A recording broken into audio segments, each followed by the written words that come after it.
The only law that held sway in the year 840 was not a decree etched in stone, but a calculated deception designed to secure an impossible power. Beneath the shimmering, often contradictory facade of the Carolingian Empire lay a foundation built upon shifting sands, a realm defined not by unified will, but by the volatile ambitions of three brothers who sought to inherit a destiny too vast for any single man to hold.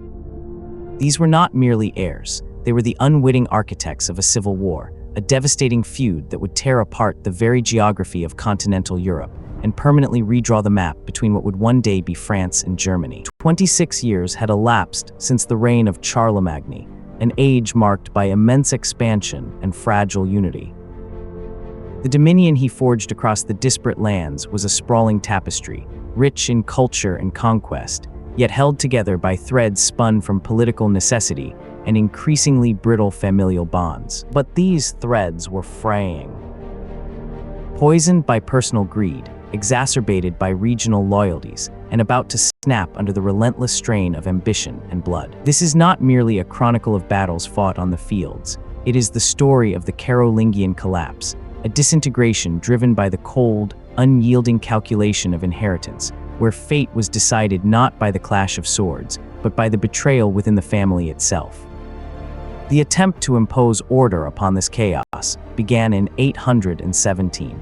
Emperor Louis the Pious, recognizing the terminal instability of his domain, sought to stabilize the volatile structure through a legal mechanism known as the Ordinatio Imperii. It was an audacious effort to solve the eternal problem of succession for the entire Frankish realm, to establish a fixed line of authority where only ambiguity had existed before. Louis aimed to freeze the present and secure the future, attempting to dictate how the vast territory should be divided among his sons, ensuring that the empire would endure under a single, divinely sanctioned authority. But Louis's solution was not an instrument of peace. It proved to be a sophisticated trap. Instead of achieving unity, it merely formalized the existing fractures and set three distinct futures in direct opposition to one another. Louis intended his eldest son, Laudire, to be crowned the supreme ruler, positioned at the very center of power, the indispensable nexus around which the empire would revolve. His younger brothers, Pepin and Louis the German, were granted kingdoms, territories carved out from the imperial whole, but they remained eternally relegated to subordinate status, bound by an invisible chain to the emperor's singular decree. For a brief period, this arrangement appeared to be the pinnacle of political wisdom, an attempt to acknowledge lineage while desperately clinging to a semblance of unified rule. Yet fate is rarely kind to meticulously constructed legal frameworks. The edifice of peace began to crumble with the arrival of new variables. Tragedy struck when Louis remarried Judith of Bavaria, an alliance that brought new blood into the royal house. And soon after, a fourth son was born, Charles. Charles represented not just another heir, but an undeniable claim to legitimacy, a living testament to the fluidity of power that Louis had desperately tried to freeze in time. The arrival of this unexpected claimant shattered the delicate balance established in 817. Louis and Judith believed that Charles deserved not merely a segment of the inheritance, but a kingdom in his own right, mirroring the ambitions that burned within their brothers. To accommodate this new reality, this undeniable truth of blood and desire, the entire succession plan became obsolete. The carefully drawn lines of 817 were no longer sufficient. They demanded a violent redrawing in blood and defiance. Laudire perceived this change not as an opportunity for reconciliation, but as a direct and existential assault on his envisioned future inheritance. He viewed Charles's claim as an intolerable threat to the central authority he was determined to maintain. The meticulous legal framework of 817 could no longer contain the raw reality of competing claims. It had to be superseded by brute force and political maneuvering. Years followed this initial fracture, characterized by a slow, grinding erosion of trust between the brothers. The cold calculation of politics replaced the warmth of kinship.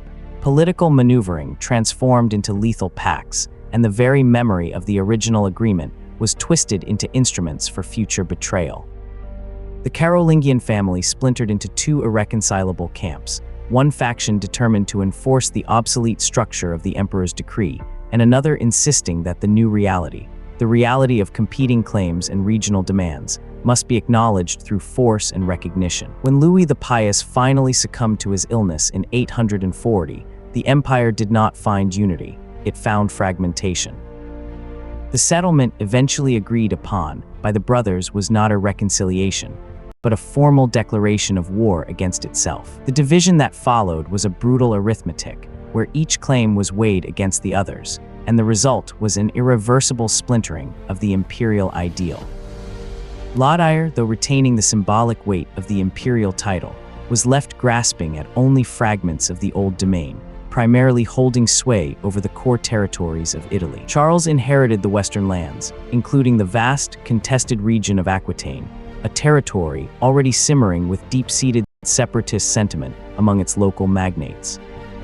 Louis the German received Bavaria and the eastern territories bordering the Rhine, regions where loyalties were already fractured by persistent resistance from the powerful Saxon nobility. Every corner of the empire was now unstable, a minefield of divided claims waiting for ignition. The weight of these divided holdings hung heavy over the remaining lords and kings who populated the fractured realm. Laudire, now emperor, understood that survival depended not on legal precedent, but on tangible control of land and people. He initiated his first move in this game of territorial avarice. He traveled to Strasbourg, standing upon the banks of the mighty Rhine, a place symbolic of the empire's fractured boundaries, and summoned the scattered nobility. As emperor, he demanded absolute fealty, asserting supreme authority over all Carolingian lands, expecting his brothers to submit to his singular will. But obedience was not forthcoming. The unified command structure of the old empire had dissolved into localized resistance. To the east, Louis the German refused to accept vassalage under Laudire's claim. He viewed the imperial title as nothing more than a new chain, and instead of submission, he encouraged rebellion among the powerful Saxon nobility, igniting fresh, localized uprisings that multiplied the existing chaos across the lands. The empire was no longer ruled by a single decree. It became a network of defiant, self-interested claims woven together by opposition. Simultaneously, a parallel crisis erupted in the southwest, where Laudire's ambitions violently collided with established local power structures. Charles the Bald inherited Aquitaine, but he found that the regional magnates within this vast territory rejected his rule outright, unwilling to submit to a distant imperial decree from Strasbourg. They looked not to the abstract authority of the emperor, but sought tangible strength in a rival, Pepin Roman II, the son of King Pepin I, who represented an alternative source of legitimate, localized authority in the region. Laudire seized this fatal fissure with predatory cunning.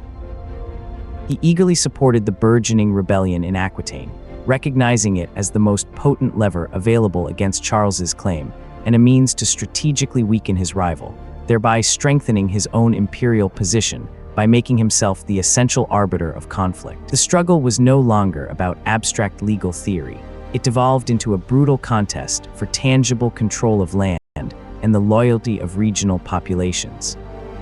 This internal division culminated in an open, desperate conflict between the Carolingian claimants. Laudire struck first, launching a calculated campaign against Louis the German, aiming to force his brother into submission before Charles could consolidate his position on the Western Front.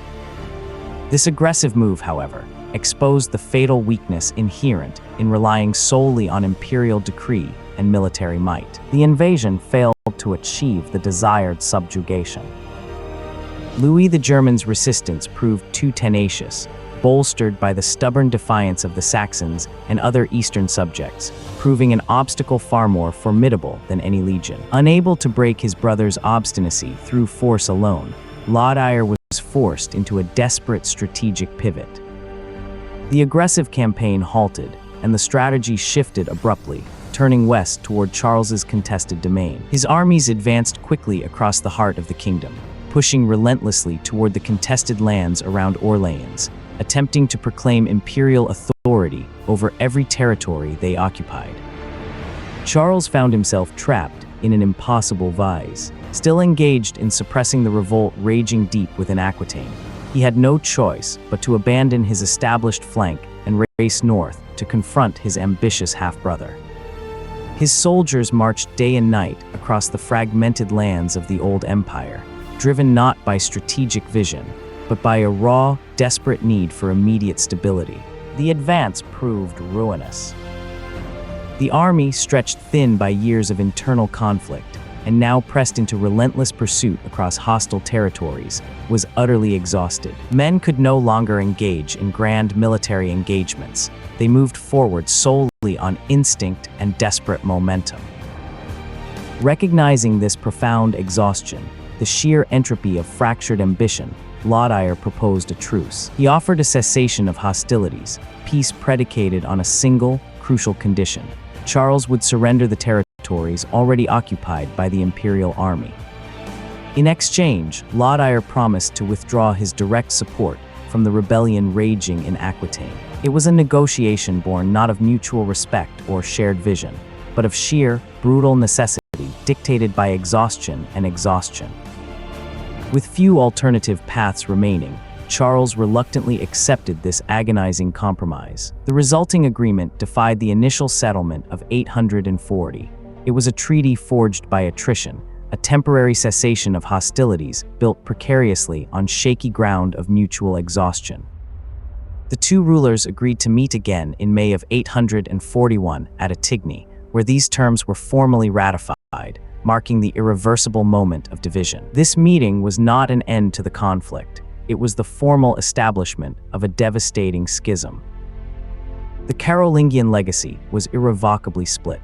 The ambition that once sought unity had instead ushered in the irreversible fragmentation that would define the nascent kingdoms of France and Germany for centuries to come. This settlement, which would later be formalized as the Treaty of Verdun, did not merely divide territory. It carved the very future of Europe into distinct, warring entities, establishing a precedent where familial ambition superseded imperial law.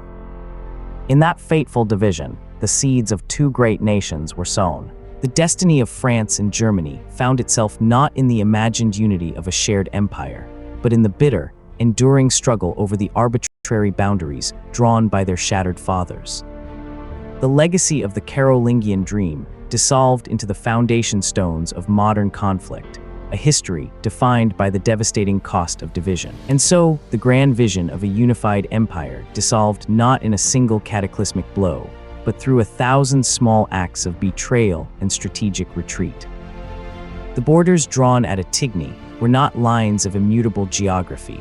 They were ephemeral agreements etched onto parchment by men whose primary allegiance was to their own survival. The theoretical unity of the Western and Eastern crowns became a ghost, a memory whispered in the halls of kings rather than a tangible political reality for the common people. From this fractured moment, new powers began to solidify, their identities forged not in imperial decree, but in localized resistance and the slow, grinding establishment of regional customs and loyalties. The concept of empire, once an abstract, almost divine ambition, was forced into the crude, pragmatic reality of feudal domains, territories defined by blood ties, local obligations, and the constant negotiation over tenuous boundaries. The shadow cast by Charlemagne's ambition stretched across the nascent kingdoms, a complex tapestry of inherited grievances and competitive desires that would define the ensuing centuries. It was in this splintering that the seeds of distinct national identities began to germinate, slowly pushing through the thick soil of fractured governance, waiting for the inevitable storms of history to reveal their true forms. These newly delineated realms were not simply empty spaces awaiting definition.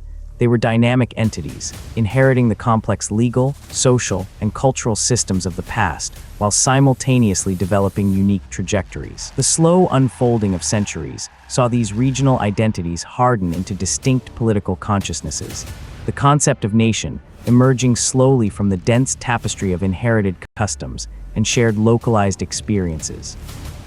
As the medieval framework slowly gave way to centralized monarchies, the arbitrary lines established by the treaties of the East Frankish and West Frankish divisions became the enduring, immutable borders that defined political reality. The inherent tension between regional autonomy and imperial aspiration laid the groundwork for future conflicts, a persistent friction between divergent peoples bound by shared history, yet seeking separate futures. This fragmentation was not merely a historical footnote. It was the deep structural fault line upon which the subsequent political and cultural development of Western Europe would inevitably be built. This inherited geography, therefore, became more than just a set of arbitrary lines on a map. They became the very architecture of political identity. As the medieval framework eroded and the concept of sovereign nation-states began to assert itself in the early modern period, these ancient divisions proved remarkably resilient. The tensions established during the dissolution of the Carolingian dream did not vanish with the fall of empires. Instead, they were transmuted into the simmering conflicts that characterized the subsequent centuries.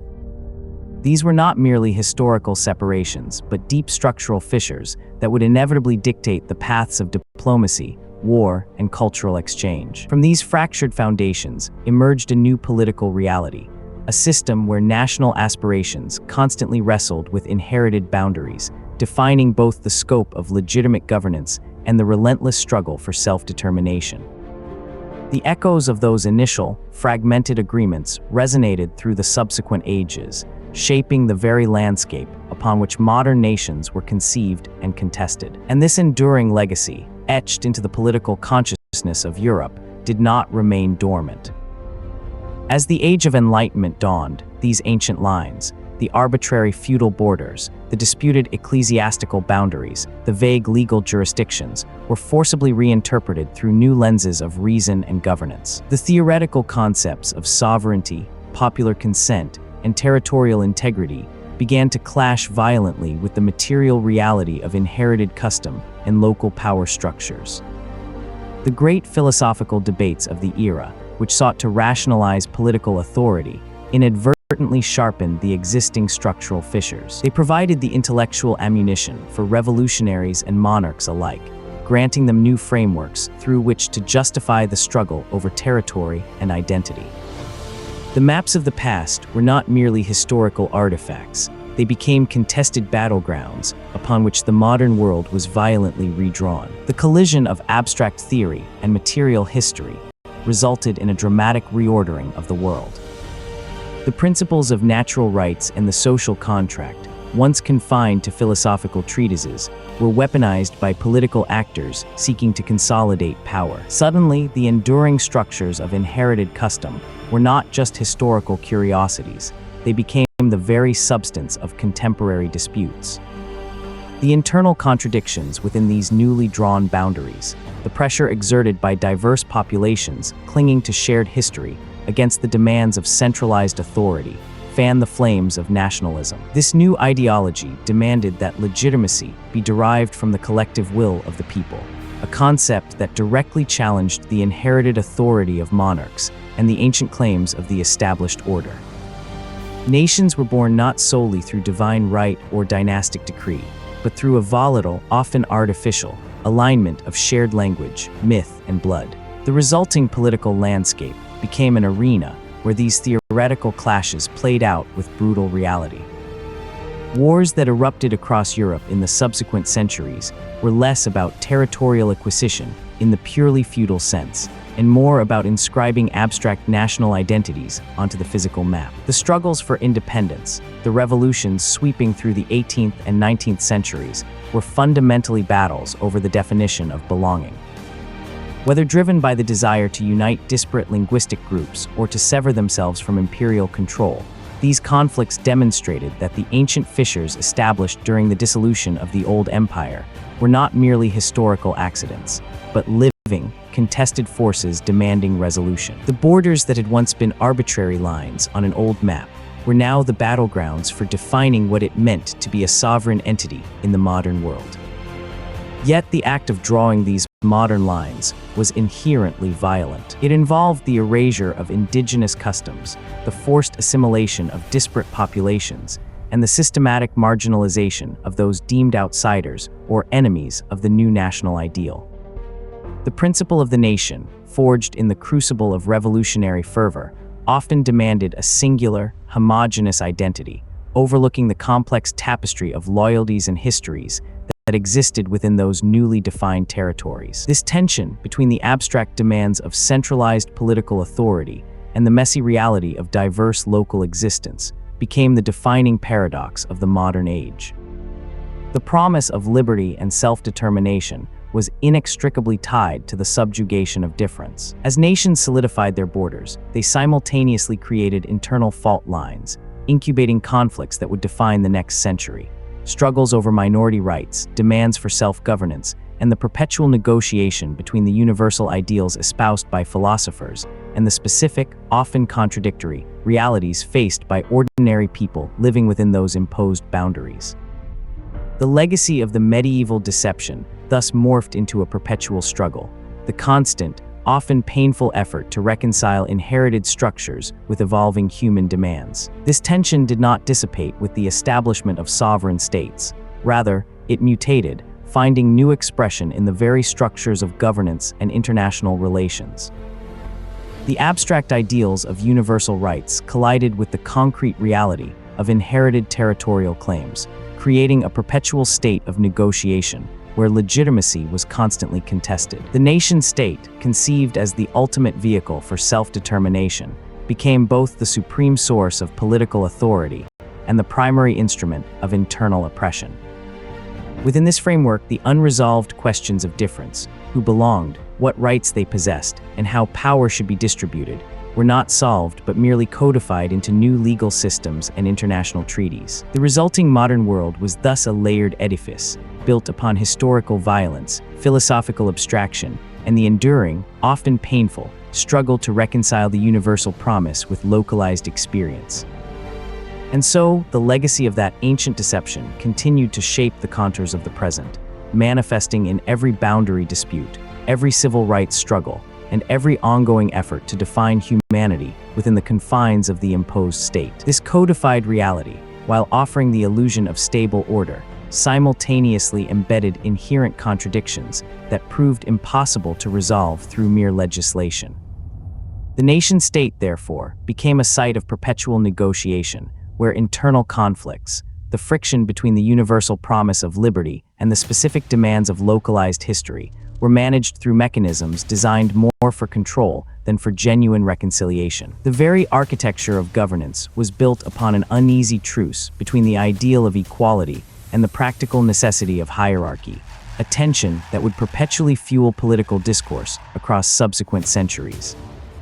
The resulting edifice was not monolithic. It was a constantly shifting construct, sustained by an invisible layer of inherited grievances and suppressed identities. These internal fault lines manifested themselves in various ways: in the struggle for suffrage, in the debates over secular versus religious authority, and in the unending tension between centralized administrative power and the burgeoning forces of regional autonomy. The story of the modern world, therefore, is not simply a chronicle of expansion and conquest, but an ongoing drama played out within these newly drawn lines, a continuous negotiation between the official narrative imposed from above and the complex, often silenced, experiences residing below. This constant negotiation manifested not just in law and governance, but in the very fabric of cultural identity. The borders drawn on maps became battlegrounds for meaning, where history was selectively remembered, celebrated, or violently suppressed, depending on who held the administrative pen. For those living within these imposed lines, belonging was not a static fact, but an active performance, constantly mediated by the power structures that defined citizenship and exclusion. The architects of this new order sought to impose homogeneity, to create citizens defined by abstract allegiance rather than complex, layered histories, but the deep currents of difference resisted such simplification. This resistance found expression in myriad ways: in the tension between religious orthodoxy and emerging secular thought, in the clash between the centralized authority of the state and the vibrant, localized traditions of the peasantry and the marginalized communities, and most poignantly, in the ongoing struggle to articulate an authentic self against the demands of the dominant narrative. The promise of universalism thus became a double-edged sword. While it offered a powerful philosophical foundation for challenging injustice, it simultaneously provided the very tools, the language of rights and citizenship, through which power could be redefined and reasserted. The history of the modern state, therefore, is less a story of inevitable progress and more a protracted negotiation between ideal and reality, a perpetual drama where the ghost of ancient contradictions continually haunts the present-day institutions designed to manage them.